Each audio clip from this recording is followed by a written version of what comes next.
Tony Pullella for Sunset Court. First, I have a question for Fred. Well, actually, let me make a comment first, then I'll ask the question. Back in December, I believe it was, council directed Fred, the city solicitor, to put together a lease agreement which would spell out everything that the city would be looking for in terms of protecting the city based on the proposal that was given by Jaworski. Fred, is that correct?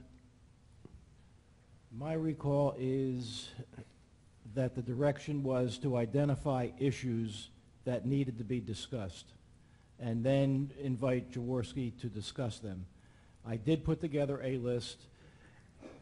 Matt communicated with the Jaworski organization, and that's when, correct me if I'm wrong, the communication came back that they did not choose to deal with the details until such time as there was some affirmative statement that the municipality was accepting the primary business points. That's what I recall. Okay. All right. So, the meeting was canceled because originally it was that first one. I'm not sure which one. right. So I would be safe in saying, though, Fred, that first of all, I'd be remiss if I didn't state that council as a body was not thrilled with the one proposal that we got out of this long process through the RFP process. Myself, I can speak for myself and also for Councilman Kern and certainly all the other members of council that were here in December will agree that we did not think it was the best offer that we could have, but the question was, is it better than the alternative? And Matt, I want to thank you for coming tonight. You did a great job. I thought you did an excellent job with the RFP, and thank you for coming, because I know that you're coming to these meetings and you've come to numerous meetings without any additional remuneration on your part.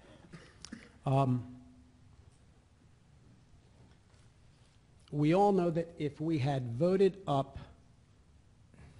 the Jaworski deal, that really didn't bind the city to go forward with the deal until we could sit down with Jaworski and make sure that the solicitor put together a lease agreement that was approved by council, that it protected the city, and then at that point we could move forward with that. That obviously hasn't happened, and I guess Jaworski figured that if you're not going to vote it up, then what is the sense in him, spending more time? So had we done that, I think we could have gotten to the point where we then could have an agreement that council could say, hey, this agreement protects the city. It's not the best deal, and we all know that. But that didn't happen, so here we are. The problem that I have with the proposal that was put forth by Councilman Simpson is that I think some of these numbers are put here so that you can get to a zero. These are all based on assumptions. You're assuming that you can have a operational cost of $825. It's an assumption. Until you get to December 31st of next year, you're not going to know whether you can achieve that. Number two, you're shifting a debt to the taxpayers on the water, which accumulated over 5 years is $200,000. So these, again, they skew the numbers so that your proposal looks good. And the other line items as well. The professional fees, the management fee I give you unequivocally, that's done. I don't know that it was the right thing to do from the beginning. Maybe we should have looked at this thing after the first 5 years.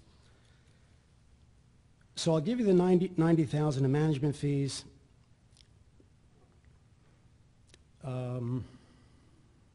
As far as the, oh, and I'm sorry, and the $50,000 in professional fees.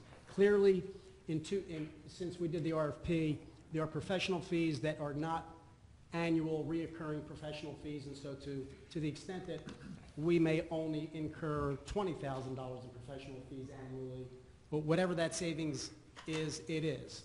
But it's certainly stating that we're going to save $155,000 throwing in the other line items is nothing more than an assumption. And I don't know that City Council should make a decision based on assumptions.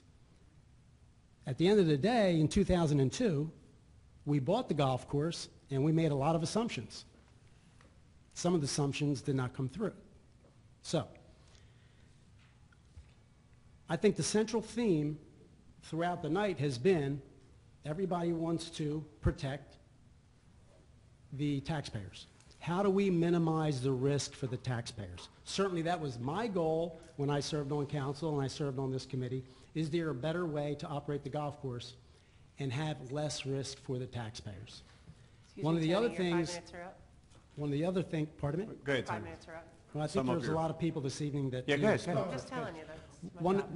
One of the other things, Councilman Simpson, is that we keep talking about Jaworski and 300,000 in capital improvements.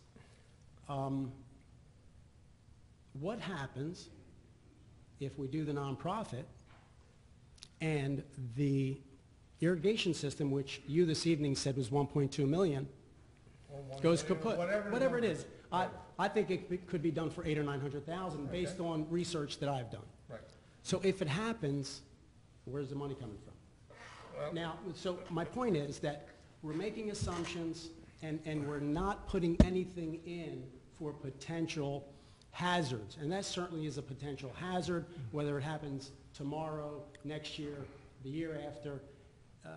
The system is 25 years old and, you know, everything has a life, okay? And so I'm not here to tell you that the Jaworski deal is the end-all, but I don't know that the not-for-profit is the answer either. Because everything we do with a nonprofit, at the end of the day, yes, you set up a nonprofit, and Mr. Cordasco talks about how transparent it is. Well, our golf course utility has been very transparent, so that's not an issue, although the not-for-profit in EHT has come under some criticism about being very much less than transparent. But that's not the issue. The issue is any catastrophe, any system that breaks down, any another hurricane, bad weather, all of those things are not factored into the assumptions that you've made. At least with Ron Jaworski, we know that he's going to put a minimum of 300,000 in. We are going to get some rent. But I believe that in the interest of the taxpayers, the city shouldn't be in the golf course business. I believe that Ron Jaworski's will create synergies without the community, without the golfing community, and also with the golf courses that he runs. He'll create a synergy that can't be created by a standalone golf course. I think that his marketing prowess, the way that he markets all of his properties, he doesn't have to spend maybe more than $32,000 in marketing and can get $100,000 worth of marketing.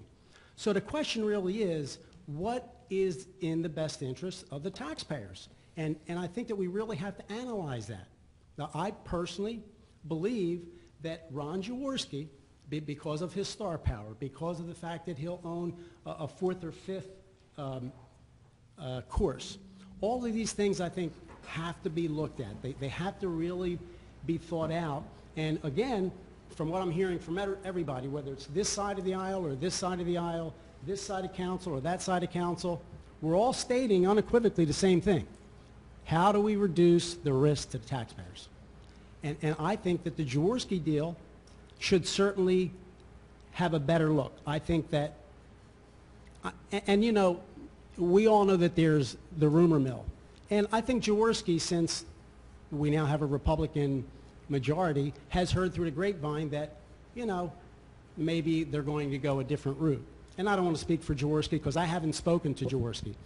But I think it may be prudent to have Fred sit down with Jaworski, see if he can hammer out some sort of a deal, show it to council, see if it makes sense. If it makes sense, you go for it. If it doesn't make sense, you go in a different direction. I'm not here to put down a nonprofit, but you know, what is presented here are strictly based on assumptions, and you're not taking any precautions or setting anything aside for potential hazards, for potential catastrophes, another Sandy, just bad weather. Look at the way we've started off this year with this weather. And nobody here, because it's all in print, the golf course is in a decline. Yes, it may have made $90,000 more in 2014, and by all accounts, by Councilman Simpson, the mayor, the owner of the Brigantine Times, the course was in fabulous shape, and I'm not going to dispute that. So let's assume that the course was in great shape. You've heard Matt Galvin say that 2014 was a pretty good year weather-wise, correct, Matt? So if you take all of those things into account, and you go from 2013, the year of Sandy, when the course was closed for 5-6 months, and you only average $90,000 more in 2014, what does it tell you? A standalone municipal golf course isn't bucking the trend. The trend is that golf is on a downward decline. And if you compare it to 2012, and we had part of Sandy in 2012, it's down $200,000. So I think it's in the best interest of the public, to the taxpayers, that you make an attempt. I mean, we've gone this far to maybe go for one more meeting, sit down with the Jaworskis. If it's a deal that, you know, and council has it, and then you vote it up or you vote it down. So there are my comments. That's what I wanted to say. I don't think I forgot anything, except I have one question for Leon. With regard to the golf course utility, we made the, and I couldn't hear real well, so we made the principal payment that was due. I know that we had $202,000 left in the fund balance. Yes. So where did the rest of the money come from? Because I know that the golf course didn't operate, didn't produce a profit. Yeah, right now, just like it is every year in January, the money's loaned from the current fund, which the golf course will pay back once it starts operating. Okay.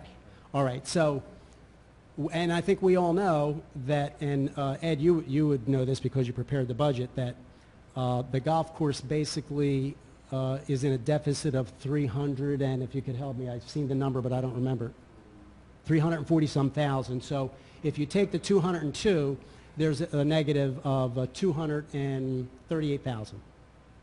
That is going to probably have to come out of the general fund unless we borrow some money. Would that be a fair statement? There will be an amount to be raised in the current fund if everything stays exactly the way it is right now. Okay. In the So 340 so range, again, yes. you know, we talk about, Councilman Simpson, you talk about this $1 million that we're going to lose. Well, between 2013 and 2014, the taxpayers are basically on the hook for $1 million. And I'm not here to beat that horse.